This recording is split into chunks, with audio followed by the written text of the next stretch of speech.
Hi, this tutorial is about significant digits, and it's the correct way to report your data.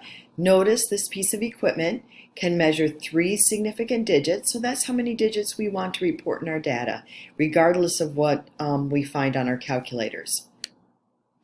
The first step is knowing how many significant digits. Well, all digits 1 through 9 are significant. Notice this balance is measuring 3 significant digits, and so each of these has a number. And so this would be 3 significant digits from this balance. The hard ones are the zeros, but you can get it if you think about the instrument that is used to measure. So this balance can measure 4 significant digits. So this 0 shows that this evaporating dish was measured to the 100th of a gram. This number, which is not shown, could be 1, 2, 3, or 4. Because if this number were 5, 6, 7, or 8, this number would be 1. So we know that it's exactly measured to the 0, and then this might be some number 0 to 4. We don't know what that is. So we report 4 significant digits. All 4 of these are significant because we measured to that 0. Here I have an example of a balance that is measuring 2 cubes. This one, well, a rectangular solid, it's not really a cube. This one has 4 significant digits. It's measured as 35.99. This one is also 4 significant digits, 36.00. Any 0 to the right of a decimal, that's also to the right of a number, is significant. So this is telling you that this balance measured to the 0, 0.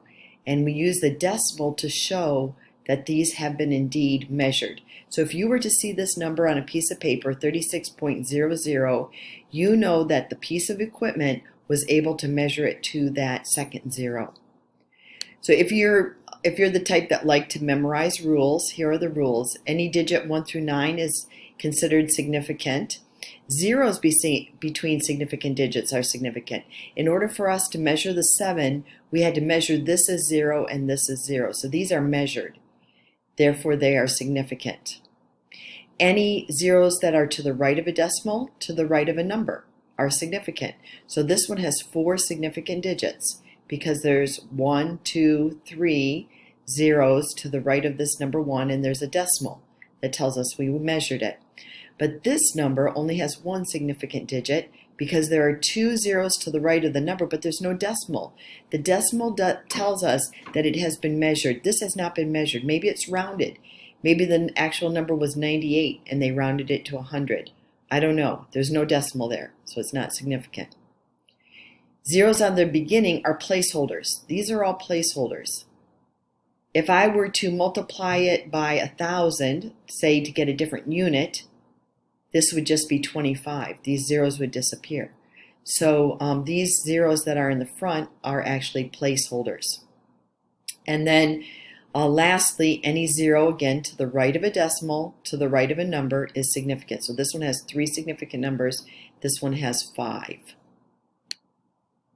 So you are human, but the calculator is not. Notice, I measured this cup and it came out to be 8.40 grams. That means that this 0 was measured. It's 0 grams. But when I put it in the calculator, it only shows up as 8.4. So calculators either can give you too many numbers or it can give you not enough significant numbers. So you're the human being. You are the one who determines how many significant numbers you can use. And it's based on your piece of equipment.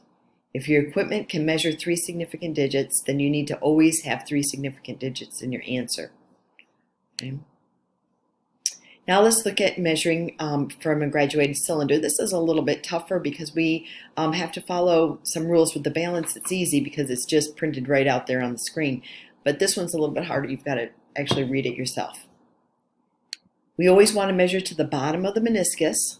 This is called the meniscus, this dip. The fluid in here is adhering to the glass or plastic, so it goes up a little bit, so we want to measure to the bottom. Now what we do is first we determine the units. So this is between 50 and 60. So each one of these lines represents a full milliliter. So this would be 51, 52, 53, 54, 55, 56, and it's right on the line. So this would be measured as 56.0 milliliters. We don't want to lose significance, so we want to make sure that we measure it to that 0 because we do not want to lose significant digits. In this next one, we see that the meniscus, the bottom of the meniscus, is in between two lines. And so this would be the halfway point. So again, let's figure out how much each of these lines is worth. This is 3 and this is 4. So this is 1 milliliter. The distance between here is 1 milliliter. So each of these are worth a tenth.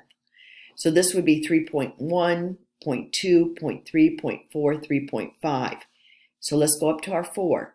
This would be 4.1, 0.2, 0.3, and a little bit more. I'm going to say halfway. So the reported value for this amount would be 4.35. 4.35. Now here we see the line is exactly, well, not exactly, it's a little bit over this line. So the first thing we do is see how many milliliters each one of these lines is worth, and they're worth 1 milliliter each, between 20 and 30. So we have 21, 22, 23, and it's a little over, but it's not quite to 24. So I'm going to report it as 23.5. Now, if you reported it as 23.6 or 23.7, that would be okay because this third digit here is the estimated digit. And we try to get as close to what we think is the exact amount as possible, but we wouldn't know for sure unless we had a more accurate graduated cylinder.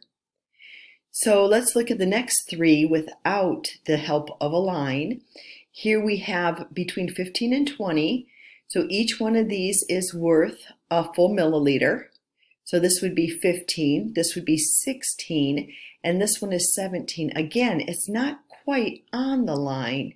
So I'm going to report this as 16.8 because I know it's greater than half, but it's not quite on the line. So 16.8 milliliters. Here we have between 75 and 80. So again, each line is a milliliter. So this would be 76, and it's right on the line. So I'm going to report this as 76.0. I don't want to lose my significant digits, so I make sure I let people know that it was exactly on the line by putting a 0 there. Between 4 and 5, we have 5 lines. So each one of these lines must be worth 0.2. So we have 4.2, 4.4, 4.6, 4.8, 5, 5.2, and then between 0.2 and 0.4 is 0.3. So this would be exactly 5.3. Now I could make a guesstimate that it's exactly 5.3 and add a 0 here, but that's kind of stretching it because we really can't see it that well. So I would be more comfortable with reporting it as 5.3 without the 0. Here we have between 30 and 40. So again, each one of these is worth 2. 32, 34, 36, 38, 40. So this would be 32 milliliters.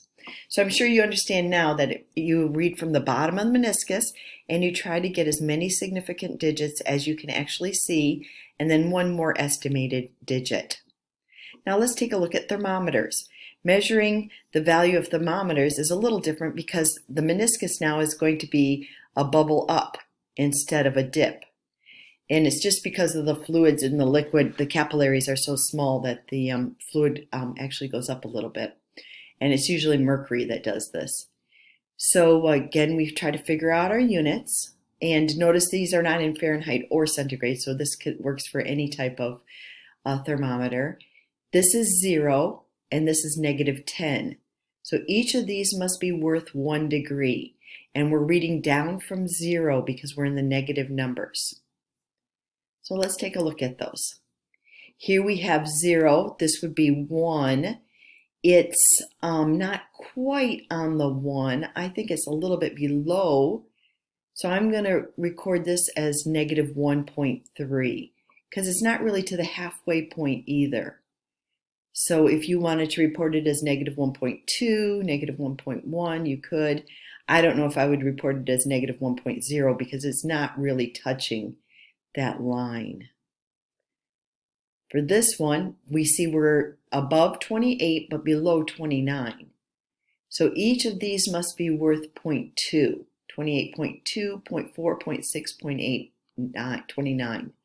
So this would be 28.2. It's not to the 28.2. In fact, it looks like it's halfway. So I would record this as 28.1 degree. 28.1 degree because it's about halfway between the 0.0 and the 0.2. On this one, we see we're from 10 to 20. So each of these is worth 2 degrees. 12, 14, 16, 18, 20. So these are all worth 2 degrees. So it's 12 degrees, 14 degrees, 16 degrees. It looks like it's right on that line. So I'm going to report this as 16.0 because it's right on the line. And here we have, again, 0 to 8. So each of these is worth 2 degrees. We're right on the 8 degree line. So I'm going to report it as 8.0 degrees because it's not over and at all. And on this one, you can't really see the numbers, so I'm not going to do that one, but that one is a negative number. And the last one is between 98 and 99. So this is 1 degree, so each of these must be worth 0.2. So this is 98.2, 98.4, 98.6. It's not really to the 7. So it should be 98.65. I recorded it as 98.63 because the last one is estimated. I probably should have done 98.65. But again, that last one is estimated. All right, now let's just determine how many significant digits we have just from the numbers themselves. Remember, we look at how many are the counting numbers, and then we have to look at the zeros and where they're placed. So in this first one, these are both placeholders. So we have 1 significant digit. Here we have 4 significant digits because the zeros are in between counting numbers. This one only has 1 significant digit because there is no decimal. The decimal would be determined if the 0 was significant. This one does have 4 significant digits because the 0 is after the decimal, to the right of the decimal, to the right of a number. So I know that we measured this. So it has 4 significant digits. There is no decimal here. So this is a number that has been rounded. So there only has 1 significant digit. This one has 6 significant digits. All of these digits are significant. Why? Because the 0 is to the right of the decimal, to the right of a number. So they have been measured.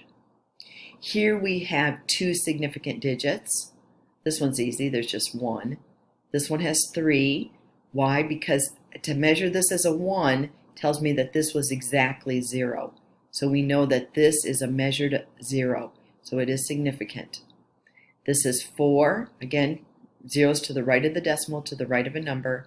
And this one has 3 because there is no decimal. So this 0 tells me that maybe it was rounded from 5009 and they wanted to the nearest 10.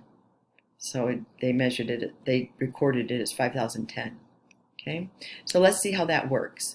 When you're multiplying or dividing, you're going to look at the least significant. So this one has 3 significant digits. So when I multiply it, this is what the number is in the calculator, and I have to put it to 3 significant digits because my least significant is 3. And meters times meters is meters squared. In the next one, I only have 2 significant digits. So even though this is what showed up on my calculator, I can only have 2 significant digits. So I'm going to report it as 0.025. Now you can go and practice these on your own calculator and then just check them with my answer because that's the best way to do this. When I'm adding or subtracting, I'm going to look at the number of decimal places. So this one does not have any decimal places, so my answer cannot have any decimal places. So in the calculator, it reads 53.21, but I have to round it to 53 because I cannot have any decimal places. And then, of course, you want to make sure that your units are all the same. Milliliters are all the same. In number 4, I can have 1 decimal place in my answer. Number 5, I can have 2 significant digits, so I have 2 significant digits in my answer. Number 6 and 7, we don't look at the exponents for scientific notation, and here I only have 1 significant digit. So even though this is my answer, I'm going to round it to 40 Because there's no decimal, the 4 is the only significant digit. I hope this helps, and we will see you in class.